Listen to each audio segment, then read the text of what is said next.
ਸਤਿ ਸ਼੍ਰੀ ਅਕਾਲ ਦੋਸਤੋ, ਮੈਂ ਧਰਮਿੰਦਰ ਕੁਮਾਰ ਤੇ ਤੁਸੀਂ ਦੇਖ ਰਹੇ ਹੋ ਉਦਿਆਨ ਐਕਸਪ੍ਰੈਸ। ਦੋਸਤੋ, ਅੱਜ ਸਾਡੇ ਨਾਲ ਨੇ ਸ਼੍ਰੋਮਣੀ ਅਕਾਲੀ ਦਲ ਦੇ ਸੀਨੀਅਰ ਨੇਤਾ ਤੇ ਅਬੋਹਰ ਹਲਕੇ ਦੇ ਇੰਚਾਰਜ ਰਾਜਿੰਦਰ ਦੀਪਾ ਜੀ, ਜਿਨ੍ਹਾਂ ਨਾਲ ਆਪਾਂ ਗੱਲਬਾਤ ਕਰਾਂਗੇ ਕਿ ਇਹਨਾਂ ਨੂੰ ਆਲਾ ਕਮਾਨ ਨੇ ਇੱਥੇ ਭੇਜਿਆ, ਕਿਸ ਵਾਸਤੇ ਭੇਜਿਆ ਤੇ ਬਰਾਦਰੀ ਬੇਸ ਤੇ ਜਿਹੜੇ ਵੋਟ ਹੈ ਉਹ ਕਿੰਨੇ ਕੁ ਹੱਦ ਤੱਕ ਇਹ ਇਹਨਾਂ ਨਾਲ ਚੱਲਣ ਨੂੰ ਤਿਆਰ ਨੇ ਤੇ ਕਿੰਨੇ ਲੋਕਾਂ ਨਾਲ ਇਹ ਸੰਪਰਕ ਕਰ ਚੁੱਕੇ ਆ ਤੇ ਹੁਣ ਤੱਕ ਇਹਨਾਂ ਦਾ ਬਿਆਨ ਕਿਸ ਤਰ੍ਹਾਂ ਦਾ ਰਿਹਾ। ਸਵਾਗਤ ਹੈ ਸਰ ਤੁਹਾਡਾ। ਥੈਂਕ ਯੂ ਧਰਮਿੰਦਰ ਜੀ। ਪਹਿਲੀ ਵਾਰ ਆਪਾਂ ਇੰਟਰੋਡਿਊਸ ਹੋ ਰਹੇ ਹਾਂ ਉਦਿਆਨ ਐਕਸਪ੍ਰੈਸ ਦੇ ਦਰਸ਼ਕਾਂ ਨਾਲ, ਤਾਂ ਮੈਂ ਚਾਹੂੰਗਾ ਥੋੜਾ ਜਿਹਾ ਬਰੀਫ ਆਪਣੇ ਬਾਰੇ ਦੱਸੋ ਕਿ ਤੁਸੀਂ ਸੁਨਾਮ ਤੋਂ ਇੱਥੇ ਭੇਜੇ ਗਏ ਜਾਂ ਤੁਹਾਨੂੰ ਸੁਨਾਮ ਤੋਂ ਤੁਸੀਂ ਆਪ ਆਏ ਹੋ ਤੇ ਅਬੋਹਰ ਤੁਹਾਨੂੰ ਕਿਉਂ ਪਸੰਦ ਆਇਆ। ਜਿਸ ਤਰ੍ਹਾਂ ਚਲੋ ਮੇਰਾ ਕਿਉਂਕਿ ਚਲੋ ਅਬੋਹਰ ਦੇ ਵਿੱਚ ਮੈਂ ਕਾਫੀ ਲਈ ਮੈਂ ਨਵਾਂ ਵੀ ਹੋਊਂਗਾ, ਇਸ ਵਾਸਤੇ ਦੱਸਾਂ ਕਿ ਮੈਂ ਰਾਜਨੀਤਿਕ ਜੀਵਨ ਜਿਹੜਾ ਮੇਰਾ ਸਟੂਡੈਂਟ ਪੋਲਿਟਿਕਸ ਤੋਂ ਚੱਲਿਆ ਹੋਇਆ ਹੈ। ਜਦੋਂ ਮੈਂ ਮਾਤਰ ਸ਼ਾਇਦ 19 ਸਾਲਾਂ ਦਾ ਸੀਗਾ, 1980 ਦੇ ਵਿੱਚ ਮੈਂ ਪਹਿਲਾ ਇਲੈਕਸ਼ਨ DAV ਕਾਲਜ ਚੰਡੀਗੜ੍ਹ 'ਚ ਲੜਿਆ, ਸਟੂਡੈਂਟ ਪੋਲਿਟਿਕਸ 'ਚ ਆਇਆ, ਇਲੈਕਸ਼ਨ ਜਿੱਤਿਆ। ਅਗਲਾ ਇਲੈਕਸ਼ਨ ਪੰਜਾਬ ਯੂਨੀਵਰਸਿਟੀ ਦਾ 1982 ਦੇ ਵਿੱਚ ਮੈਂ ਪ੍ਰੈਜ਼ੀਡੈਂਟ ਬਣਿਆ, ਬਹੁਤ ਜ਼ਿਆਦਾ ਸੋਹਣੀਆਂ ਵੋਟਾਂ ਲੈ ਕੇ। 1982 'ਚ ਵਧੀਆ ਕੰਮ ਕਰਨ ਕਰਕੇ 1983 ਦੇ ਵਿੱਚ ਫਿਰ ਮੈਨੂੰ ਮੇਰੀ party Punjab university student union ਨੇ ਇਲੈਕਸ਼ਨ ਲੜਾਇਆ ਔਰ ਉਦੋਂ ਵੀ ਫਿਰ ਮੈਂ 85% ਵੋਟਾਂ ਲੈ ਕੇ ਜਿੱਤਿਆ। ਔਰ ਮੇਰਾ ਹਜੇ ਪੋਸਟ ਗ੍ਰੈਜੂਏਸ਼ਨ ਹੋਈ ਨੂੰ ਹਜੇ ਕੁਛ ਮਹੀਨੇ ਹੀ ਹੋਏ ਸੀ ਕਿ ਸੈਨੇਟ ਦਾ ਇਲੈਕਸ਼ਨ ਆ ਗਿਆ 1984 ਦੇ ਵਿੱਚ।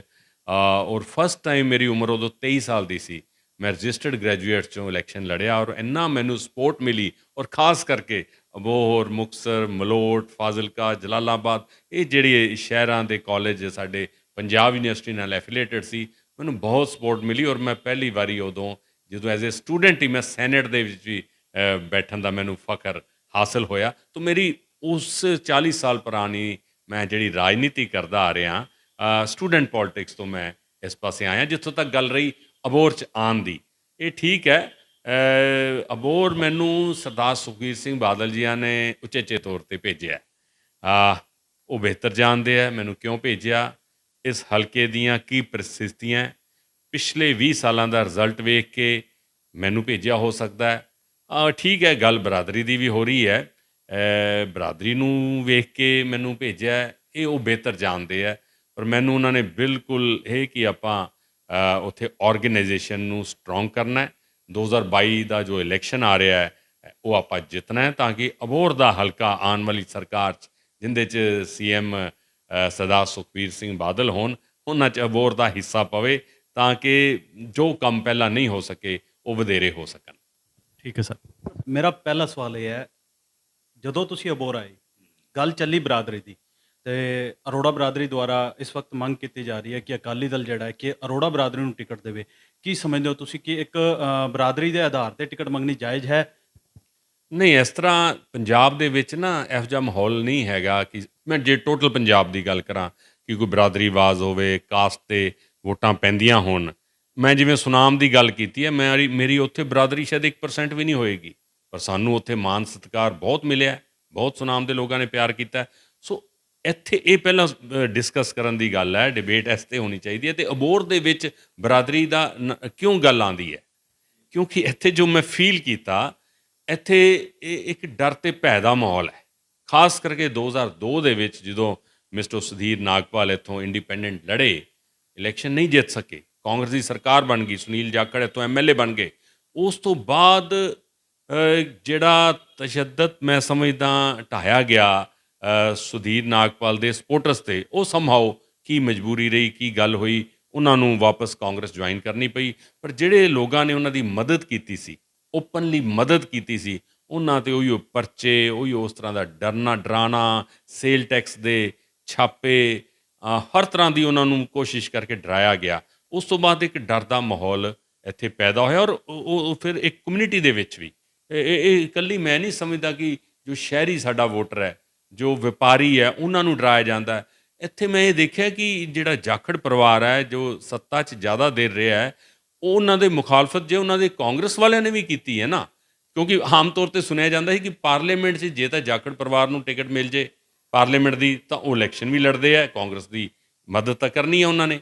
ਪਰ ਜੇ ਉਹਨਾਂ ਨੂੰ ਟਿਕਟ ਨਹੀਂ ਮਿਲੀ ਤਾਂ ਜਗਮੀਤ ਬਰਾੜ ਨੂੰ ਮਿਲ ਗਈ ਜਾਂ ਹੰਸਰਾਜ ਜੋਸ਼ੀ ਨੂੰ ਮਿਲ ਗਈ ਜਾਂ ਉਸ ਤੋਂ ਪਹਿਲਾਂ ਸੰਤੋਖ ਸਿੰਘ ਰੰਧਾਵਾ ਨੂੰ ਮਿਲ ਗਈ, ਤਾਂ ਉਹਨਾਂ ਨੇ ਕਾਂਗਰਸ ਦੀ ਮਦਦ ਨਹੀਂ ਕਰਨੀ। ਪਰ ਉਸ ਵੇਲੇ ਵੀ ਕਿਸੇ ਕਾਂਗਰਸਮੈਨ ਨੇ ਕਾਂਗਰਸ ਦੀ ਮਦਦ ਕਰਤੀ ਤਾਂ ਉਹਨਾਂ ਦੇ ਵੀ ਉਹ ਖਿਲਾਫ ਹੋ ਕੇ ਉਹਨਾਂ ਨੂੰ ਵੀ ਡਰਾਉਣ ਧਮਕਾਉਣ ਦਾ ਕੰਮ ਕਰਦੇ ਰਹੇ। ਸੋ ਇਹ ਜਿਹੜਾ ਡਰਾਉਣ ਦਾ, ਇੱਕ ਡਰ ਦਾ, ਭੈ ਦਾ ਮਾਹੌਲ ਪਿੱਛੇ ਫਿਰ ਜਿਹੜੀ ਕਮਿਊਨਿਟੀ ਹੈ, ਬਰਾਦਰੀ ਹੈ, ਉਹ ਇਕੱਠੀਆਂ ਹੁੰਦੀਆਂ ਕਿ ਅਸੀਂ ਆਫਟਰ ਬਿਜ਼ਨਸ ਕਰਨਾ ਹੈ, ਅਸੀਂ ਅਮਨ ਅਮਾਨ ਨਾਲ ਰਹਿਣਾ ਚਾਹੁੰਦੇ ਹਾਂ, ਪਰ ਸਾਨੂੰ ਕਿਉਂ ਡਰਾਇਆ ਜਾ ਸਕਦਾ? ਸਾਨੂੰ ਆਜ਼ਾਦ ਦੇਸ਼ ਦੇ ਵਿੱਚ ਇੰਨੀ ਵੀ ਫਰੀਡਮ ਨਹੀਂ ਕਿ ਅਸੀਂ ਆਪਦੀ ਮਨ ਦੇ ਨਾਲ ਕਿਸੇ ਨੂੰ ਵੋਟ ਪਾ ਸਕੀਏ।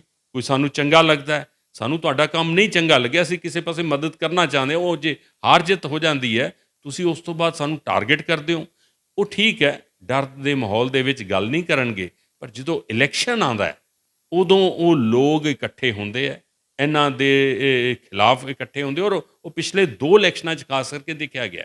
2012 ਦੇ ਵਿੱਚ ਮਿਸ ਸ਼ਿਵਲਾਲ ਡੋਡਾ ਵੇਲੇ ਵੀ ਦੇਖੀ ਗਈ ਗੱਲ, ਔਰ ਲਾਸਟ ਟਾਈਮ ਜੋ ਬੀਜੇਪੀ ਨੇ ਅਰੁਣ ਨਾਰੰਗ ਜੀਆਂ ਨੂੰ ਵੋਟ ਦਿੱਤੀ, ਆਪਣੀ ਟਿਕਟ ਦਿੱਤੀ, ਉਦੋਂ ਵੀ ਦੇਖਿਆ ਗਿਆ। ਔਰ ਉਦੋਂ ਵੀ ਸੁਨੀਲ ਜਾਖੜ ਸ਼ਾਇਦ ਇਸੀ ਵਜ੍ਹਾ ਨਾਲ ਹਾਰੇ ਹੈ ਔਰ ਅਰੁਣ ਨਾਰੰਗ ਦੀ ਜਿੱਤ ਹੋਈ। ਔਰ ਉਸ ਵਾਸਤੇ ਕਿਉਂਕਿ ਡਰ ਦੇ ਭੈ ਦਾ ਮਾਹੌਲ ਤੋਂ ਤਾਂ ਹਰੇਕ ਹੀ ਨਿਕਲਣਾ ਚਾਹੁੰਦਾ ਹੈ। ਸੁੱਖ ਦਾ ਸਾਹ ਤਾਂ ਸਭ ਨੂੰ ਚਾਹੀਦਾ ਹੈ, ਗਲੀਆਂ ਨਾਲੀਆਂ ਅੱਗੇ ਪਿੱਛੇ ਬਣ ਜਾਣ, ਉਹ ਵੀ ਸਾਰੀਆਂ ਚੀਜ਼ਾਂ, ਡਿਵੈਲਪਮੈਂਟ ਵੀ ਜ਼ਰੂਰੀ ਹੈ, ਪਰ ਇੱਕ ਫਰੀਡਮ ਦੇ ਵਿੱਚ ਦਿਲ ਦੀ ਗੱਲ ਤੁਸੀਂ ਆਪਣੇ ਘਰ ਦੇ ਵਿੱਚ ਕਰ ਸਕਦੇ ਹੋ, 3 ਬੰਦੇ 4 ਬੰਦੇ ਗੱਲ ਕਰ ਸਕੋ, ਇਹੋ ਜਿਹਾ ਮਾਹੌਲ ਤਾਂ ਸਭ ਨੂੰ ਚਾਹੀਦਾ। ਉਸ ਤੋਂ ਬਾਹਰ ਨਿਕਲਣ ਵਾਸਤੇ ਬਰਾਦਰੀਆਂ ਜਾਂ ਲੋਕ ਜਾਂ ਸ਼ਹਿਰੀ ਇਕੱਠੇ ਹੁੰਦੇ ਆ। ਇਸ ਵਾਸਤੇ ਮੰਗ ਵੀ ਕੀਤੀ ਜਾਂਦੀ ਹੈ ਕਿ ਸਾਨੂੰ ਬਰਾਦਰੀ ਨੂੰ ਜਾਂ ਸਾਨੂੰ ਉਹਨਾਂ ਲੋਕਾਂ ਨੂੰ ਜਿਹੜੇ ਅਸੀਂ ਅਮਨ ਅਮਾਨ ਆ, ਜਿਨ੍ਹਾਂ 'ਤੇ ਸਾਡਾ ਧੱਕਾ ਹੁੰਦਾ, ਉਹਨਾਂ 'ਚੋਂ ਕਿਸੇ ਨੂੰ ਟਿਕਟ ਮਿਲ ਸਕੇ ਔਰ ਮਿਲੇ ਵੀ ਉਹ ਕਿ ਜਿਹੜਾ ਸਾਨੂੰ ਪਿੱਠ ਨਾ ਦੇਵੇ, ਜਿੰਦੇ 'ਚ ਤੜ ਹੋਵੇ ਕੰਮ ਕਰਾਉਣ ਦੀ, ਔਰ ਜਾਖੜ ਪਰਿਵਾਰ ਦੇ ਵਿੱਚ ਅੱਖਾਂ 'ਚ ਅੱਖਾਂ ਪਾ ਕੇ ਸਵਾਲ ਕਰਨ ਦੀ ਹੋਵੇ, ਜਿਨ੍ਹਾਂ ਦਾ ਪਿਛੋਕੜ ਚੰਗਾ ਹੋਵੇ। ਇਹੋ ਜਿਹਾ ਕੋਈ ਕੈਂਡੀਡੇਟ ਵੀ ਸਾਨੂੰ ਚਾਹੀਦਾ। ਕੈਂਡੀਡੇਟ ਪਹਿਲਾਂ ਵੀ ਆਏ, ਪਰ ਸਮਹਾਓ ਕੀ ਮਜਬੂਰੀਆਂ ਹੋਈਆਂ ਕਿ ਉਹ ਜੋ ਲੋਕਾਂ ਦੀਆਂ ਉਮੀਦਾਂ ਸੀ, ਜਿਸ ਉਮੀਦਾਂ ਨਾਲ ਲੋਕਾਂ ਨੇ ਉਹਨਾਂ ਨੂੰ ਵੋਟਾਂ ਪਾਈਆਂ ਸੀ ਜਾਂ ਉਹਨਾਂ ਨੂੰ ਚੁਣਿਆ ਸੀ, ਉਹਨਾਂ ਉਮੀਦਾਂ 'ਤੇ ਸ਼ਾਇਦ ਉਹ ਖਰੇ ਨਹੀਂ ਉਤਰੇ। ਸ਼ਾਇਦ ਲੋਕਾਂ ਦਾ ਇਹ ਹੈ ਕਿ ਯੈਸ, ਹੋਵੇ ਵੀ ਸਾਡੇ 'ਚੋਂ, ਸਾਡੇ ਸ਼ਹਿਰ 'ਚ ਹੋਵੇ, ਸਾਡੇ ਲੋਕਾਂ 'ਚ ਹੋਵੇ, ਪਰ ਹੋਵੇ ਵੀ ਸਟੈਂਡ ਵਾਲਾ, ਜਿਹਨੇ ਕਦੀ ਪਿੱਠ ਨਾ ਦਿੱਤੀ ਹੋਵੇ। ਸ਼ਾਇਦ ਕੁਛ ਇਹ ਕਾਰਨ ਹੈ ਕਿ ਸੁਖਬੀਰ ਸਿੰਘ ਬਾਦਲ ਜੀ ਨੇ ਮੈਨੂੰ ਇੱਥੇ ਭੇਜਿਆ। ਸਰ, ਤੁਸੀਂ ਗੱਲ ਕੀਤੀ ਡਰ ਦੀ, ਭੈ ਦੀ ਮਾਹੌਲ ਦੀ, ਕਿ ਤੁਸੀਂ ਦੱਸਿਆ ਕਿ ਡਰ ਤੋਂ ਬਾਹਰ ਨਿਕਲਣਾ ਚਾਹੁੰਦੀ ਹੈ। ਅਰੋੜਾ ਬਰਾਦਰੀ ਇਕੱਲੀ ਡਰੀ ਹੋਈ ਹੈ ਜਾਂ ਦੂਸਰੀਆਂ ਬਰਾਦਰੀਆਂ, ਜਿਹੜੀ ਕਿ 36 ਬਰਾਦਰੀ ਦੀ ਆਪਾਂ ਗੱਲ ਕਰੀਏ, ਕਿ ਉਹ ਬਰਾਦਰੀਆਂ 'ਚ ਡਰ ਨਹੀਂ ਹੈਗਾ ਇਸ ਤਰ੍ਹਾਂ ਦਾ? ਦੇਖੋ, ਅਰੋੜਾ ਬਰਾਦਰੀ ਦੀ ਮੈਂ ਗੱਲ ਕਰਾਂ, ਘੁਮਿਆਰ ਬਰਾਦਰੀ ਦੀ ਗੱਲ ਕਰਾਂ, ਜਿਹੜਾ ਵੀ ਬਿਜ਼ਨਸਮੈਨ ਹੈ, ਰਾਈਟ, ਉਹ ਜਦੋਂ ਤੁਸੀਂ ਉਹਨਾਂ ਦੇ ਬਿਜ਼ਨਸ 'ਤੇ ਚੋਟ ਮਾਰਦੇ ਹੋ ਜਾਂ ਉਹਨੂੰ ਬਿਜ਼ਨਸ ਬੰਨੀ ਨੁਕਸਾਨ ਕਰਦੇ ਹੋ, ਅਤੇ ਉਹ ਜਸਟ ਉਹ ਚਾਹੁੰਦਾ ਕਿ ਮੇਰਾ ਯਾਰ ਨੁਕਸਾਨ ਨਹੀਂ ਹੋਣਾ ਚਾਹੀਦਾ, ਰਾਈਟ। ਦੂਜੀਆਂ ਬਰਾਦਰੀਆਂ 'ਚ ਵੀ ਡਰ ਹੈ, ਪਿੰਡਾਂ 'ਚ ਵੀ ਡਰ ਹੈ। ਮੈਂ ਨਹੀਂ ਕਹਿੰਦਾ ਇਕੱਲਾ ਅਰੋੜਾ ਬਰਾਦਰੀ ਡਰੇ ਹੋਏ, ਦੂਜੇ ਵੀ ਡਰੇ, ਪਰ ਕੰਪੈਰੇਟਿਵਲੀ ਘੱਟ। ਹੁਣ ਮੈਂ ਗਰੀਬ ਮਹੱਲਿਆਂ 'ਚ ਵੀ ਜਾਂਦਾ, ਆਰਿਆ ਨਗਰੀ 'ਚ ਗਿਆ, ਸੰਤ ਬਸਤੀ ਸੰਤ ਨਗਰ ਜਿਹੜਾ ਮਹੱਲਾ, ਉੱਥੇ ਵੀ ਹੈ, ਗਰੀਬਾਂ ਦੇ ਵਿੱਚ ਵੀ ਡਰ ਹੈ। ਉੱਥੇ ਵੀ ਉਹਨਾਂ ਦੇ MC ਲੈਵਲ ਦੇ ਲੋਕ ਝੂਠੇ ਪਰਚੇ ਕਰਾ ਰਹੇ ਆ, 452 ਲਵਾ ਰਹੇ ਆ, 307 ਲਵਾ ਰਹੇ ਆ। ਉੱਥੇ ਵੀ ਉਸ ਤਰ੍ਹਾਂ ਦਾ ਡਰ ਹੈ ਕਿ ਇਹ ਜਾਖੜ ਪਰਿਵਾਰ ਇਹ ਕਰ ਰਿਹਾ, ਕਿੰਨਾ ਕਰ ਰਿਹਾ ਨਹੀਂ ਕਰ ਰਿਹਾ। ਪਰ ਮੈਂ ਬਹੁਤ ਕੇਸਾਂ ਦੇ ਵਿੱਚ ਦੇਖਿਆ, ਪਿਛਲੇ ਗੱਲ ਤਾਂ ਬਹੁਤ ਦੇਰ ਦੀ ਹੋ ਰਹੀ ਹੈ, ਪਰ ਮੈਂ 3-4 ਮਹੀਨੇ 'ਚ ਦੇਖਿਆ ਕਿ ਜਿਹੜੀ ਪੁਲਿਸ ਨੇ ਲੋਕਾਂ ਦਾ ਡਰ ਤੇ ਭੈਰ ਦੂਰ ਕਰਨਾ ਹੈ, ਉਹ ਕਿਸੇ ਦੀ ਸ਼ਹਿ 'ਤੇ, ਜੋ ਪੋਲੀਟੀਕਲ ਲੀਡਰਸ ਹੈ, ਪੋਲੀਟੀਕਲ ਮਾਸਟਰਸ ਹੈ, ਉਹਨਾਂ ਦੀ ਸ਼ਹਿ 'ਤੇ, ਜਾਂ ਜਿਹੜੇ ਲੀਡਰ ਜਾਖੜ ਪਰਿਵਾਰ ਜਾਂ ਉਹਨਾਂ ਦੇ ਜਿਹੜੇ ਅਗਲੇ 5-4 ਰਤਨ ਹੈ ਜਿਹੜੇ ਉਹਨਾਂ ਦੀ ਸ਼ਹਿ ਦੇ ਉੱਤੇ, ਉਹਨਾਂ ਦੇ ਕਹਿ 'ਤੇ ਪੁਲਿਸ ਮਤਲਬ ਪਰਚੇ ਬਣਾਉਣ 'ਚ ਮਿੰਟ ਲਗਾਉਂਦੀ ਹੈ। ਜੇ ਕਿਸੇ ਵਿਰੋਧੀ ਧਿਰ ਦਾ ਜਾਂ ਜੇ ਇਹਨਾਂ ਦੇ ਬੰਦੇ ਦੇ ਲੜਾਈ ਹੋ ਗਈ ਦੋਵਾਂ ਦੇ ਵਿੱਚ, ਜੇ ਉਹਨਾਂ ਦਾ ਆਪਣਾ ਕਸੂਰ ਹੈ ਤਾਂ ਐਸਾ ਪ੍ਰੈਸ਼ਰ ਦੂਜਿਆਂ 'ਤੇ ਪਾਉਂਦੀ ਹੈ ਕਿ ਸਮਝੌਤਾ ਕਰੋ, ਅਤੇ ਜੇ ਕਸੂਰ ਹੀ ਦੂਜਿਆਂ ਦਾ ਤਾਂ ਉਹਨਾਂ ਨੂੰ ਤਾਂ ਅੰਦਰ ਕਰਨਾ ਹੀ ਕਰਨਾ। ਔਰ ਜੇ 452 ਲਗਾ ਦੇਣੀ, ਮਤਲਬ ਇਸ ਤਰ੍ਹਾਂ ਦੀ ਪ੍ਰੈਸ਼ਰ ਟੈਕਟਿਕਸ ਚੱਲ ਰਹੀ ਹੈ। ਇਹ ਸ਼ਹਿਰ 'ਚ ਜ਼ਿਆਦਾ, ਪਿੰਡਾਂ 'ਚ ਵੀ ਹੈ, ਗਰੀਬਾਂ 'ਚ ਵੀ ਹੈ, ਤਕਰੀਬਨ ਸਾਰਿਆਂ 'ਚ ਹੀ ਹੈ। ਸਰ, ਤੁਸੀਂ ਗੱਲ ਕੀਤਾ ਕਿ ਨੁਮਾਇੰਦਗੀ ਵੀ ਮਿਲੀ ਹੈ ਇਸ ਵਾਰ, ਕਿਉਂਕਿ MLA ਜਿਹੜਾ ਅਰੋੜਾ ਬਰਾਦਰੀ ਤੋਂ ਸੀਗੇ, ਅਤੇ ਅਰੋੜਾ ਬਰਾਦਰੀ ਬਾਰ-ਬਾਰ ਮੰਗ ਕੀਤੀ ਜਾ ਰਹੀ ਸੀ, ਅਤੇ BJP ਨੇ ਉਹਨਾਂ ਨੂੰ ਟਿਕਟ ਦਿੱਤੀ। ਬਟ ਕੀ ਰਿਹਾ ਕਿ ਅੱਜ ਉਹਨਾਂ ਉੱਪਰ ਫੇਥ ਨਹੀਂ ਆ ਲੋਕਾਂ ਨੂੰ, ਜਿਵੇਂ ਕਿ ਤੁਸੀਂ ਕਿਹਾ ਕਿ ਉਹ ਇਹੋ ਜਿਹਾ ਬੰਦਾ ਚਾਹੀਦਾ, ਆਪਾਂ ਨੂੰ ਇਹੋ ਜਿਹਾ ਨੁਮਾਇੰਦਾ ਚਾਹੀਦਾ ਜਿਹੜਾ ਪਿੱਠ ਨਾ ਵਿਖਾਵੇ। ਤੁਹਾਨੂੰ ਲੱਗਦਾ ਵੀ MLA ਕਮਜ਼ੋਰ ਨੇ? ਕਮਜ਼ੋਰ ਮੈਂ ਕਹਾਂ ਜਾਂ ਸ਼ਰਾਫਤ ਕਰਾਵਾਂ, ਸ਼ਰੀਫ ਹੈ, ਕੁਝ ਨੇਚਰ ਹੁੰਦੀ ਹੈ, ਹਰ ਇਨਸਾਨ ਦੀ ਆਪਣੀ ਨੇਚਰ ਹੁੰਦੀ ਹੈ। ਉਹਨਾਂ ਦੀ ਸ਼ਾਇਦ ਨੇਚਰ ਉਸ ਤਰ੍ਹਾਂ ਦੀ ਲੜਾਈ ਲੜਨ ਦੀ, ਉਸ ਤਰ੍ਹਾਂ ਦੀ ਲੋਕਾਂ ਨੂੰ ਰਿਪਰੈਜ਼ੈਂਟ ਕਰਨ ਦੀ ਉਸ ਤਰ੍ਹਾਂ ਦੀ ਨੇਚਰ ਨਹੀਂ ਹੈ, ਸੌਫਟ ਹੈ, ਸ਼ਰਾਫਤ ਹੈ। ਸ਼ਾਇਦ ਇਹ ਕਾਰਨ ਹੈ, ਇੱਕ ਸਰਕਾਰ ਵੀ ਨਹੀਂ ਬਣੀ, ਅਕਾਲੀ ਦਲ ਦੀ ਸਰਕਾਰ ਨਹੀਂ ਬਣੀ, ਬੀਜੇਪੀ ਦੀ ਨਹੀਂ ਬਣੀ, ਕਾਂਗਰਸ ਦੀ ਬਣ ਗਈ, ਅਤੇ ਸਮਹਾਓ ਜਿਹੜੀ ਉਹਨਾਂ ਨੂੰ ਮਤਲਬ ਜ਼ਿੰਮੇਵਾਰੀ ਦਿੱਤੀ ਸੀ ਉਹ ਨਿਭਾ ਨਹੀਂ ਸਕੇ। ਹੁਣ ਮੈਂ ਵੀ 3-4 ਮਹੀਨਿਆਂ ਦਾ ਅਬੋਹਰ ਦੇ ਵਿੱਚ ਹਾਂ, ਮੇਰੇ ਕੋਲ ਵੀ ਕੰਮ ਆ ਰਿਹਾ, ਜਿੱਥੇ ਧੱਕਾ ਹੁੰਦਾ ਗੱਲ ਕਰਦੇ ਅਫਸਰਾਂ ਨਾਲ, ਅਫਸਰ ਗੱਲ ਸੁਣ ਰਹੇ ਹੈ। ਦੇਖੋ ਮੈਂ ਐਸਐਸਪੀ ਸਾਹਿਬ ਹੈ, ਹੋਰ ਇਹਨਾਂ ਦੇ ਥੱਲੇ ਅਫਸਰ ਹੈ, ਥੱਲੜੇ ਲੈਵਲ 'ਤੇ ਬਹੁਤ ਜ਼ਿਆਦਾ ਕਰਪਸ਼ਨ ਹੈ, ਬਹੁਤ ਜ਼ਿਆਦਾ ਭਾਈ ਭਤੀਜਾਵਾਦ ਹੈ, ਬਹੁਤ ਜ਼ਿਆਦਾ ਧੱਕਾ ਹੋ ਰਿਹਾ। ਪਰ ਉਸ ਧੱਕੇ ਦੇ ਲੜਨ ਲਈ ਬਰਾਬਰ 'ਤੇ ਅੜਦੇ ਹਾਂ, ਗੱਲ ਕਰਦੇ ਹਾਂ, ਸੁਣਵਾਈ ਹੋ ਰਹੀ ਹੈ। ਹੁਣ ਉਵੇਂ ਨਹੀਂ ਕਿ ਉਵੇਂ ਪਰਚੇ ਹੋ ਰਹੇ ਹੁਣ ਪਿਛਲੇ 3 ਮਹੀਨਿਆਂ ਤੋਂ, ਜਿਹੜਾ ਹੁੰਦਾ ਅੜਦੇ ਹਾਂ, ਇਨਕੁਆਇਰੀ ਲਵਾਉਂਦੇ ਹਾਂ, ਉਹ ਪਰਚਾ ਠੀਕ ਹੁੰਦਾ। ਜਦੋਂ ਆਹ ਕੁਛ ਹੋ ਜਾਊਗਾ ਅਫਸਰਾਂ ਨੂੰ ਵੀ ਪਤਾ ਲੱਗ ਜਾਂਦਾ ਕਿ ਯੈਸ ਹੁਣ ਉਸ ਤਰ੍ਹਾਂ ਨਹੀਂ ਚੱਲਣਾ। ਅਤੇ ਜੇ ਮੇਰੇ ਵਰਗਾ, ਮੇਰੇ ਕੋਲ ਕੋਈ ਪੋਜੀਸ਼ਨ, ਉਸ ਇੱਕ ਹਲਕਾ ਇੰਚਾਰਜ ਜ਼ਰੂਰ ਹਾਂ, ਯੈਸ ਇਹ ਵੀ ਪਤਾ ਲੱਗ ਰਿਹਾ ਹੁਣ ਅਗਲੀ ਸਰਕਾਰ ਬਦਲੀ ਜਾ ਸਕਦੀ ਹੈ ਜਾਂ ਇਹ ਕਾਰਨ ਹੋ ਸਕਦਾ, ਪਰ ਅਰੁਣ ਨਾਰੰਗ ਤਾਂ ਇੱਕ MLA ਜਿੱਤੇ ਹੋਏ ਆ, ਉਹਨਾਂ ਦਾ ਪ੍ਰੋਟੋਕਾਲ 'ਚ ਚੀਫ ਸੈਕਟਰੀ ਤੋਂ ਵੀ ਵੱਡਾ ਅਹੁਦਾ ਹੈ, ਉਹਨਾਂ ਕੋਲ ਕੌਨਸਟੀਟਿਊਸ਼ਨ 'ਚ ਪਾਵਰਸ ਦਿੱਤੀਆਂ ਹੋਈਆਂ, ਉਹ ਕਿਸੇ ਨੂੰ ਵੀ ਸਵਾਲ ਕਰ ਸਕਦੇ ਹੈ। ਕਿਉਂ ਨਹੀਂ ਉਹਨਾਂ ਨੇ ਆਪਦੀ ਉਹ ਜਿਹੜੀ ਪਾਵਰ ਲੋਕਾਂ ਨੇ ਦਿੱਤੀ ਹੋਈ ਹੈ ਕਿਉਂ ਨਹੀਂ ਵਰਤ ਸਕੇ? ਇਹ ਮੈਂ ਸਮਝਦਾ ਉਹਨਾਂ ਦੀ ਨੇਚਰ 'ਚ ਹੈ, ਸ਼ਾਇਦ ਉਹ ਨਹੀਂ ਕਰ ਸਕਦੇ। ਤਾਂ ਇੰਨੀ ਸ਼ਰਾਫਤ ਵੀ ਰਾਜਨੀਤੀ 'ਚ ਠੀਕ ਨਹੀਂ। ਚਾਹੁੰਦੇ ਹੋ ਕਿ ਸ਼ਰੀਫ ਨਹੀਂ ਹੋਣਾ ਚਾਹੀਦਾ ਬੰਦੇ ਨੂੰ? ਨਹੀਂ, ਸ਼ਰੀਫ ਹੋਣਾ ਚਾਹੀਦਾ, ਪਰ ਲੋਕਾਂ ਦਾ ਜਿੱਥੇ ਸਟੈਂਡ ਦੀ ਗੱਲ ਆਉਂਦੀ, ਲੋਕਾਂ ਨਾਲ ਸ਼ਰੀਫ ਸ਼ਰਾਫਤ ਹੀ ਹੋਣੀ ਚਾਹੀਦੀ ਹੈ, ਆਪਣਾਪਨ ਹੋਣਾ ਚਾਹੀਦਾ, ਪਿਆਰ ਹੋਣਾ ਚਾਹੀਦਾ। ਪਰ ਜਿੱਥੇ ਅਫਸਰ ਹੈ, ਕਰਪਟ ਅਫਸਰ ਹੈ, ਉੱਥੇ ਮੈਂ ਕਹਾਂਗੀ ਉੱਥੇ ਤੜ ਹੋਣੀ ਚਾਹੀਦੀ ਹੈ। ਉੱਥੇ ਤੁਸੀਂ ਜੇ ਕਹੋ ਮੈਂ ਬਦਮਾਸ਼ੀ ਵੀ ਹੋਵੇ ਤਾਂ ਬਦਮਾਸ਼ੀ ਵੀ ਹੋਣੀ ਚਾਹੀਦੀ ਹੈ। ਮੈਂ ਉਹਨਾਂ ਅਫਸਰਾਂ ਲਈ ਜਿਹੜੇ ਕਰਪਟ ਹੈ, ਉਹਨਾਂ ਲੀਡਰਾਂ ਲਈ, ਵਿਰੋਧੀਆਂ ਲਈ ਜਿਹੜਾ ਧੱਕਾ ਕਰਦੇ ਆ, ਆਪਦੇ ਬੰਦਿਆਂ ਨਾਲ ਸਟੈਂਡ ਲੈਣੇ ਦਾ ਦਮ ਹੋਣਾ ਚਾਹੀਦਾ ਲੀਡਰ ਦੇ ਵਿੱਚ। ਜੇ ਉਹ ਨਹੀਂ ਤਾਂ ਫਿਰ ਮੈਂ ਸਮਝਦਾ ਰਾਜਨੀਤੀ ਕਰਨੀ ਨਹੀਂ ਚਾਹੀਦੀ। ਜੇ ਮੰਨ ਲਓ MLA ਇਸ ਵਾਰ ਜਿਹੜਾ ਹੈ ਕਿ ਉਹਨਾਂ ਨੂੰ ਦੁਬਾਰਾ ਤੋਂ ਟਿਕਟ ਮਿਲਦੀ ਹੈ, ਮੰਨ ਲਓ ਇੱਧਰੋਂ ਵੀ ਅਕਾਲੀ ਦਲ ਤੋਂ ਵੀ ਟਿਕਟ ਮਿਲਦੀ ਹੈ, BJP ਤੋਂ ਵੀ ਮਿਲਦੀ ਹੈ, ਜਾਂ ਕਿਸੇ ਹੋਰ ਪਾਰਟੀ ਤੋਂ, ਕਿਉਂਕਿ 4 ਪਾਰਟੀਆਂ ਨੇ, 4 ਪਾਰਟੀਆਂ ਦੇ ਵਿੱਚੋਂ ਮੰਨ ਲਓ 3 ਪਾਰਟੀਆਂ ਦੇ ਵਿੱਚ ਮਹਾਜਨ ਬਰਾਦਰੀ ਜਿਹੜੀ ਕਿ ਅਰੋੜਾ ਬਰਾਦਰੀ ਕਹਿੰਦੇ ਆਪਾਂ, ਉਹਨਾਂ ਨੂੰ ਟਿਕਟ ਮਿਲਦੀ ਹੈ, ਤਾਂ ਕੀ ਤੁਹਾਨੂੰ ਲੱਗਦਾ ਨਹੀਂ ਕਿ ਵੋਟ ਹੀ ਡਿਵਾਈਡ ਹੋ ਜਾਣਗੇ ਜਾਂ ਇੱਕ ਦੂਜੇ ਨਾਲ ਹੀ ਲੜੋਗੇ? ਹਾਂ, ਨਹੀਂ, ਮੈਨੂੰ ਐਸਾ ਨਹੀਂ ਲੱਗਦਾ। ਜਿਹੜੀ ਡੈਮੋਕ੍ਰੇਸੀ ਹੈ ਨਾ, ਬੜੀ ਮੈਚਿਓਰ ਹੈ, ਲੋਕ ਆਪਣੀ ਵੋਟ ਖਰਾਬ ਨਹੀਂ ਕਰਨਗੇ। ਉਹਨਾਂ ਦਾ ਕੀ ਨਿਸ਼ਾਨਾ ਹੈ? ਜੇ ਵਾਕਈ ਜੇ ਮੈਂ ਠੀਕ ਕਹਿ ਰਿਹਾ, ਜੋ ਮੈਂ ਪਿਛਲੇ 3-4 ਮਹੀਨਿਆਂ 'ਚ ਦੇਖਿਆ, ਬੜਾ ਨਜ਼ਦੀਕੋਂ ਦੇਖਿਆ ਕਿ ਡਰ ਅਤੇ ਭੈ ਦਾ ਮਾਹੌਲ ਹੈ। ਇਹ ਜਾਖੜ ਪਰਿਵਾਰ ਨੇ ਜਾਂ ਉਹਨਾਂ ਦੇ ਜਿਹੜੇ ਚੁਣਿੰਦੇ ਆਸੇ-ਪਾਸੇ ਉਹ 5-4 ਲੋਕ ਹੈ, ਉਹਨਾਂ ਦੀ ਵਜ੍ਹਾ ਨਾਲ ਜਿਹੜਾ ਡਰ ਅਤੇ ਦਾ ਮਾਹੌਲ ਹੈ, ਉਸ ਤੋਂ ਜੇ ਛੁਟਕਾਰਾ ਪਾਉਣਾ ਹੈ ਤਾਂ ਉਹ ਲੋਕ ਵੋਟ ਆਪਦੀ ਖਰਾਬ ਨਹੀਂ ਕਰਨਗੇ। ਉਹ ਇੱਕ ਥਾਂ 'ਤੇ ਵੋਟ ਜਾਏਗੀ, ਜਿਹੜਾ ਕੈਂਡੀਡੇਟ ਜਾਖੜ ਪਰਿਵਾਰ ਨੂੰ, ਕਾਂਗਰਸ ਨੂੰ ਹਰਾ ਸਕੇਗਾ, ਉੱਧਰ ਵੋਟ ਜਾਏਗੀ। ਲੋਕ ਡਿਵੀਜ਼ਨ ਬਿਲਕੁਲ ਨਹੀਂ ਹੋਏਗੀ, ਇੱਕ ਪਾਸੇ ਵੋਟ ਜਾਏਗੀ। ਹਲਕੇ ਵਿੱਚ 1,69,000 ਵੋਟਾਂ ਨੇ ਜਿਹੜੀਆਂ ਕਿ ਮੈਨੂੰ ਹੁਣ ਤੱਕ ਪਤਾ ਲੱਗੀਆਂ, ਜਿਹਦੇ ਵਿੱਚੋਂ 55 ਤੋਂ ਲੈ ਕੇ 59,000 ਵੋਟਾਂ ਤੱਕ ਜਿਹੜੀ ਕਿ ਅਰੋੜਾ ਬਰਾਦਰੀ ਵੋਟਾਂ ਨੇ।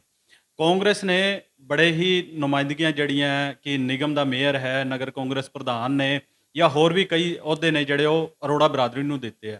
ਇਟ ਮੀਨ ਇਹ ਹੈ ਕਿ ਅਰੋੜਾ ਬਰਾਦਰੀ ਜਿਹੜੀ ਕਿਤੇ ਨਾ ਕਿਤੇ ਕਾਂਗਰਸ ਵੀ ਉਸ ਨੂੰ ਖੁਸ਼ ਰੱਖ ਰਹੀ ਹੈ। ਤੁਹਾਨੂੰ ਲੱਗਦਾ ਹੈ ਵੀ ਅਕੇਲੇ ਅਰੋੜਾ ਬਰਾਦਰੀ ਦੇ ਆਧਾਰ 'ਤੇ ਆਪਾਂ ਵੋਟਾਂ ਜਿੱਤ ਸਕਦੇ ਹਾਂ? ਨਹੀਂ, ਪਹਿਲੀ ਗੱਲ ਤਾਂ ਕਿਸੇ ਵੀ ਇੱਕ ਬਰਾਦਰੀ ਦੇ ਆਧਾਰ 'ਤੇ ਇਲੈਕਸ਼ਨ ਨਹੀਂ ਜਿੱਤਿਆ ਜਾ ਸਕਦਾ, ਔਰ ਇਹ ਹੋਣਾ ਵੀ ਨਹੀਂ ਚਾਹੀਦਾ। ਸਪੋਰਟ ਤਾਂ ਸਭ ਦੀ ਚਾਹੀਦੀ ਹੈ, ਸਭ ਦਾ ਕੰਮ ਹੋਣਾ ਚਾਹੀਦਾ, ਸਾਰੀਆਂ ਬਰਾਦਰੀਆਂ ਦਾ ਹੀ ਹੋਣਾ ਚਾਹੀਦਾ। ਇੱਕ ਬਰਾਦਰੀ 'ਚ ਮੈਂ ਉਸ ਰਾਜਨੀਤੀ 'ਚ ਮੈਂ ਵਿਸ਼ਵਾਸ ਨਹੀਂ ਰੱਖਦਾ ਕਿ ਇੱਕ ਬਰਾਦਰੀ ਦੀ ਵੋਟ, ਨੋ, ਕਦੀ ਵੀ ਉਹ ਬੰਦਾ ਜਿੱਤ ਵੀ ਜਾਵੇ ਇੱਕ ਬਰਾਦਰੀ ਦੀ ਲੈ ਕੇ ਵੋਟ, ਪਰ ਜੇ ਤੁਸੀਂ ਸਾਰੀ ਬਰਾਦਰੀਆਂ ਨੂੰ ਨਾਲ ਲੈ ਕੇ ਨਹੀਂ ਚੱਲੋਗੇ, ਅਲਟੀਮੇਟਲੀ ਤੁਸੀਂ ਲੰਬਾ ਨਹੀਂ ਚੱਲ ਸਕਦੇ। ਤੁਸੀਂ ਅੱਜ ਵੀ ਫੇਲ ਅਤੇ ਕੱਲ੍ਹ ਵੀ ਫੇਲ, ਲੈ ਕੇ ਤਾਂ ਸਭ ਨੂੰ ਚੱਲਣਾ ਪੈਂਦਾ। ਬਾਕੀ ਜਿਹੜੀ ਤੁਸੀਂ ਗੱਲ ਕੀਤੀ ਕਿ ਕਾਂਗਰਸ ਦੀ ਲੀਡਰਸ਼ਿਪ ਨੇ ਵੀ ਅਰੋੜਾ ਬਰਾਦਰੀ ਨੂੰ ਜਾਂ ਸਾਡੇ ਸ਼ਹਿਰੀਆਂ 'ਚੋਂ ਅਹੁਦੇ ਦਿੱਤੇ ਹੋਏ ਹੈ, ਗੱਲ ਤਾਂ ਇਹ ਹੈ ਕਿ ਉਹ ਜਿਹੜੇ ਅਹੁਦੇ ਦਿੱਤੇ ਹੋਏ, ਭਾਵੇਂ ਕਾਂਗਰਸ ਦੀ ਪ੍ਰਧਾਨਗੀ ਦਿੱਤੀ ਹੋਈ ਹੈ, ਭਾਵੇਂ ਮੇਅਰ ਦਿੱਤਾ ਹੋਇਆ, ਭਾਵੇਂ ਸ਼ਾਇਦ ਇੰਪਰੂਵਮੈਂਟ ਟਰਸਟ ਦਾ ਚੇਅਰਮੈਨ ਬਣਾਇਆ ਹੋਇਆ, ਉਹਨਾਂ ਦੀ ਕਿੰਨੀ ਕੁ ਚੱਲਦੀ ਹੈ? ਉਹ ਆਪਣੇ ਲੋਕਾਂ ਲਈ ਜੋ ਅਮਨ ਪਸੰਦ ਸ਼ਹਿਰੀ ਹੈ, ਜੋ ਬਿਜ਼ਨਸ ਕਰਨਾ ਚਾਹੁੰਦੇ ਹੈ, ਜਿਹੜਿਆਂ 'ਤੇ ਨਜਾਇਜ਼ ਪਰਚੇ ਹੁੰਦੇ ਹੈ, ਉਹਨਾਂ ਲਈ ਕਿੰਨਾ ਕੁ ਸਟੈਂਡ ਲੈਂਦੇ ਹੈ?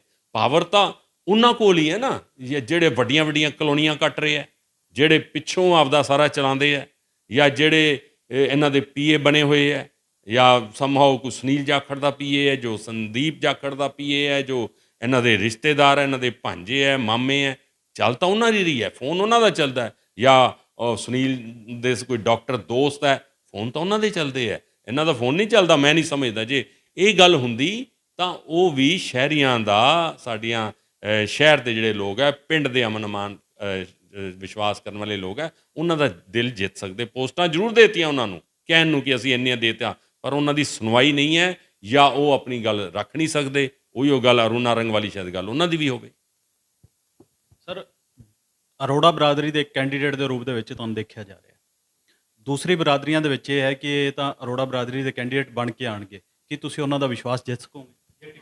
ਬਿਲਕੁਲ 100%।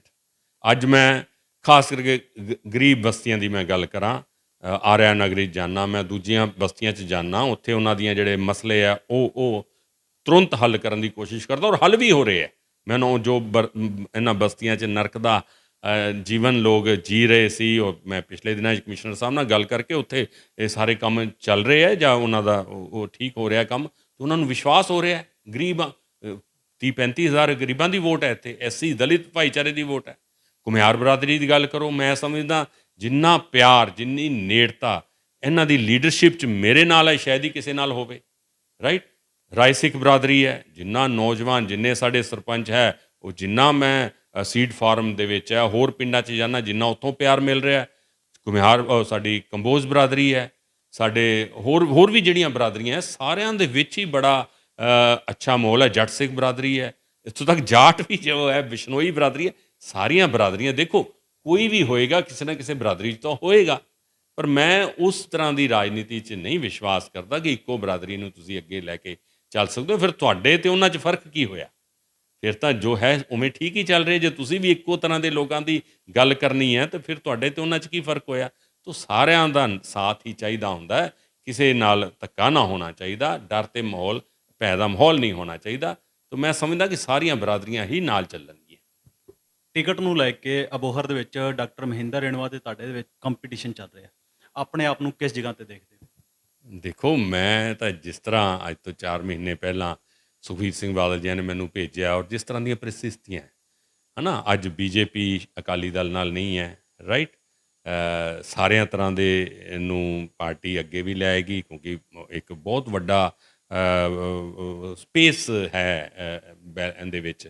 ਉਹਨਾਂ ਸਾਰੀਆਂ ਚੀਜ਼ਾਂ ਨੂੰ ਵੇਖਦੇ ਹੋਏ ਮੈਂ ਸਮਝਦਾ ਕਿ ਓਵਰਆਲ, ਕਿਉਂਕਿ ਮੈਨੂੰ ਵੀ ਥੋੜ੍ਹਾ ਬਹੁਤ ਰਾਜਨੀਤੀ ਦਾ ਐਕਸਪੀਰੀਅੰਸ ਹੈ, ਓਵਰਆਲ ਵੇਖਦੇ ਹੋਏ ਇੱਥੋਂ ਦੀ ਪਾਰਲੀਮੈਂਟ ਹਲਕੇ ਦੀ ਸਾਰਾ ਤਾਣਾ ਮਾਣਾ ਦੇਖਦੇ ਹੋਏ, ਅਬੋਹਰ ਦਾ ਪਿਛਲੇ 20 ਸਾਲਾਂ ਦਾ ਜਿਸ ਤਰ੍ਹਾਂ ਦੇ ਰਿਜ਼ਲਟ ਆਏ ਹੈ, ਜਿਸ ਤਰ੍ਹਾਂ ਦਾ ਵੋਟ ਪੈਟਰਨ ਹੈ, ਉਹ ਸਾਰੀ ਚੀਜ਼ ਦੇਖਦੇ, ਔਰ ਮੇਰਾ ਜਿਹੜਾ ਪਾਸਟ ਐਕਸਪੀਰੀਅੰਸ ਹੈ ਉਹਨੂੰ ਦੇਖਦੇ ਹੋਏ 40 ਸਾਲਾਂ ਦਾ, ਤਾਂ ਮੈਂ ਸਮਝਦਾ ਕਿ ਕੋਈ ਦਿੱਕਤ ਤਾਂ ਨਹੀਂ ਹੋਣੀ ਚਾਹੀਦੀ।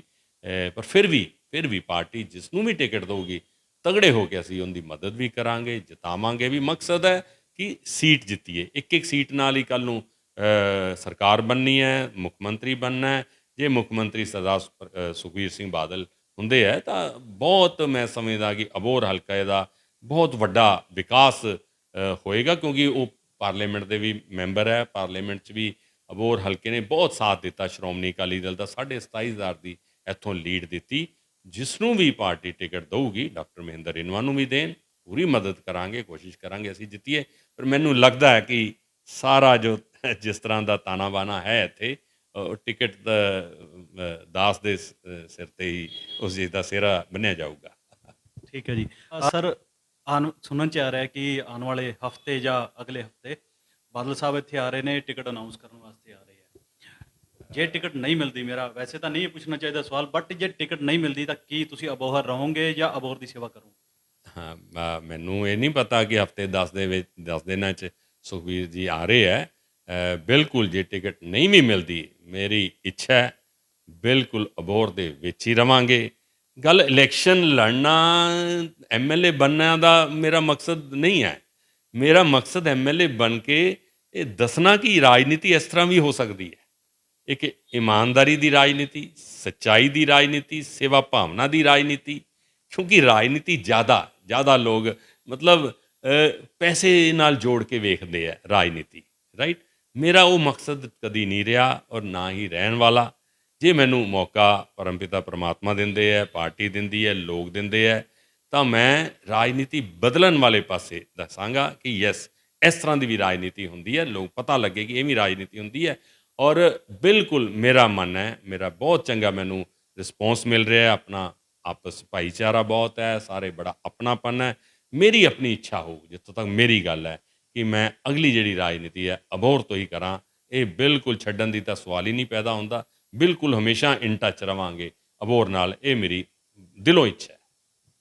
ਬਹੁਤ ਬਹੁਤ ਧੰਨਵਾਦ ਜੀ। ਤੇ ਦੋਸਤੋ, ਰਾਜਿੰਦਰ ਦੀਪਾ ਜੀ ਨੂੰ ਤੁਸੀਂ ਸੁਣਿਆ, ਪਹਿਲੀ ਵਾਰੀ ਉਦਿਆਨ ਐਕਸਪ੍ਰੈਸ ਦੇ ਮੰਚ ਦੇ ਉੱਪਰ ਇਹ ਬੋਲੇ ਹੈ। ਇਹਨਾਂ ਨੇ ਆਪਣੇ ਮਨ ਦੀ ਗੱਲ ਦੱਸੀ ਹੈ। ਅਸੀਂ ਉਮੀਦ ਕਰਾਂਗੇ ਕਿ ਸ਼੍ਰੋਮਣੀ ਅਕਾਲੀ ਦਲ ਇਹਨਾਂ ਨੂੰ ਟਿਕਟ ਤੋਂ ਨਵਾਜੇ, ਤੇ ਆਉਣ ਵਾਲੇ ਦਿਨਾਂ ਤੋਂ ਜਦੋਂ ਇਹਨਾਂ ਨੂੰ ਟਿਕਟ ਮਿਲ ਜੇਗੀ, ਉਸ ਤੋਂ ਬਾਅਦ ਫਿਰ ਆਪਾਂ ਰੂਬਰੂ ਹੋਵਾਂਗੇ। ਉਦੋਂ ਤੱਕ ਸਾਡਾ ਸਾਰਿਆਂ ਦਾ ਬਹੁਤ ਬਹੁਤ ਧੰਨਵਾਦ। ਸਤਿ ਸ੍ਰੀ ਅਕਾਲ। ਜੈ ਭਾਰਤ, ਜੈ ਹਿੰਦ।